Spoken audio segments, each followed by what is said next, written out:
see, and we all fly. Yeah. That most deaf. Again, to Dr. Chris, because she's been helping to shine a light on the situation. You know, Dr. Moore that passed, it was a black doctor, black female doctor that recently passed, and she made national news before she died. And she said before she died, and I'm just paraphrasing, I'm not saying it 100% how she said it, but her own colleagues, the doctors at the hospital, with the care that she needed, they treated her, and this is somewhat of how she said it, as like a drug addict, right? So that summarizes a lot of what I've been hearing from my constituents, from women, and particularly black women, and even just black men as well, and minorities in general. When we go to the hospitals, when we go to the doctor, they're not truly listening to our symptoms. They're not truly listening and understanding. There's an underlying bias when it comes down to us, right? So now we're fighting to say some type of implicit bias training should be in place for all healthcare professionals when it comes down to minorities in the state of Indiana, and it should be nationally, because you need to understand our culture. You need to understand, there's a perception, right, that we can endure more pain than other races. When it comes down to medical conditions, and that sometimes that bias may make a doctor feel like I don't have to prescribe this type of medication, or I don't have to give this type of consultation because they'll get over it. So that's the type of stuff that we're fighting against, and we're demanding that a level of training, and the Black Caucus is pushing that with Representative Robin Shackelford out of Indianapolis. But we got a prime case and situation where a life was lost, and they didn't listen, and they didn't respect what she was trying to tell them, and we got to use that as an example and prevent that from happening to anybody else. Absolutely. And it's like a thing. Like, it's not even something that another culture is told. They just do it. They just categorize us as number two, and they could take more pain because they've dealt with it and survived. And we don't get that number one care that everyone else does. We don't get that number one medicine, that number one therapy, that number one respect. And my thing is, I'm not even expecting anybody to just give that to us. We're gonna have to take it, provide it for ourselves, and that's what the commission is all about. If you ain't gonna do for us what you don't have to, but you should, we'll do for us. And we just need to just know the problems, and instead of waiting for people to fix them, we will figure out how to legally fix all problems, period, that get presented, or at least chip away at that iceberg and make it easier for somebody else that can do a better job and knows it a little better to handle it. Right. No, and also plus, leading by example. I want this to be the cool shit for culturally and like-minded people to link up and click up and to do things together, and for us to control the narrative, for us to be the ones to say you're right or wrong, not you tell us, or, we need your acknowledgement to be certified. Nah, we certify you, We tell you if you're trying to fake and try to rob the culture, we can sniff that out because we know it. Just like when people that were close to me were going through it, I called the commission.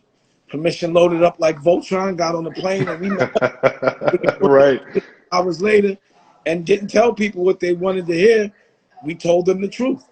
But based on everything that's rolled out, we was dead fucking right. Every single second of it. Yeah.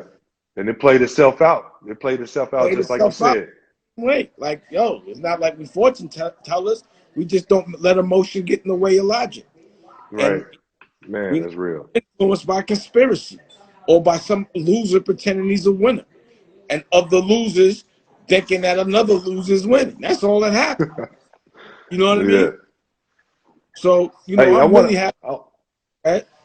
I want to give you some props, man. A shout out because you did a phenomenal thing, and a lot of people don't even know it. And the Everybody Eats, Oh, that Project Everybody. campaign, man, during the holiday, man, Yeah. Dame launched the Everybody Eats, and we feeding folks in the city of Gary, Newark, Mm. New York. Everybody was eating during the holidays, man, and it was because of your resources you invested in that, man. So again, from the people in the city of Gary, much love and respect. We was able to feed veterans. We was able to feed homeless folks. We was able to feed folks that's just struggling because of the impact of COVID-19.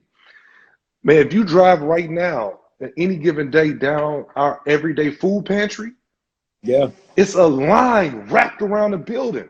Mm-hmm. People is struggling right now. And, And and I'm telling folks that.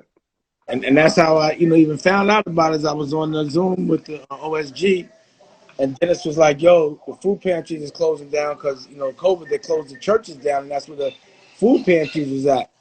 And he was saying, when we be feeding the kids, it'd be the adults online that don't even have kids in the school. Right, Everybody, and it was like, okay, mission, let's go find some food. But in finding food, I'm not going to try to give away food that's going to hurt us health wise. right, I wanted to give another alternative to what I consider one of our biggest enemies, which is meat. Pause. And all the cancer and the pus that comes in it. And so we got the Beyond Meat, and that's what I eat. So everybody was eating what I got on my table. You know right. what I mean? So I thought that was important. And when I told you about it, you activated. You was like, I got somebody and some people that need some help, and we always down to do it.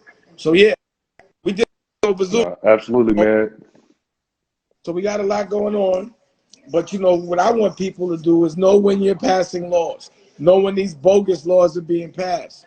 We'll blow that up. Like, we just did a quick pause lick on live, but I got a network. We got a network. And I'm relaunching the Right, app.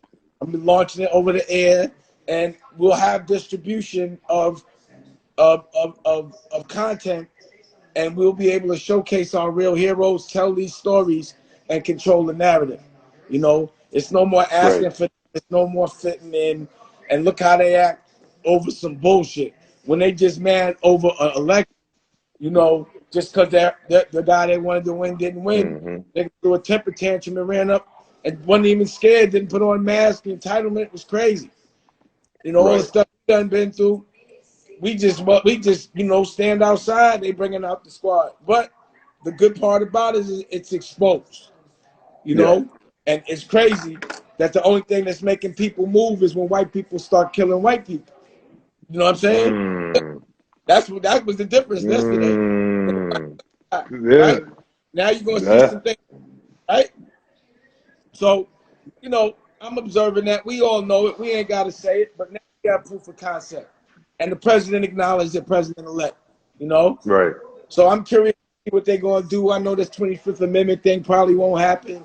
Impeachment. It looked like they about doing it, but I'm watching. I'm watching.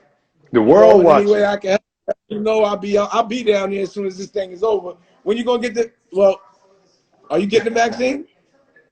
Yeah, I'm going to get it, man. Yeah, Yeah, me too. with my family, I can't risk it right now. We got a lot of folks Yeah. with underlying health conditions, and the work that I do, I'm around people every day, all day, even in the state house. And I told you, I caught COVID, right? Caught And that I shit. was in the state house. I'm gonna say this. I ain't gonna say I caught it at the state house, but I had that shit when I left the state house. You feel what I'm saying? So Definitely ain't you happen when can't, I left my house. right? Pause. we done went.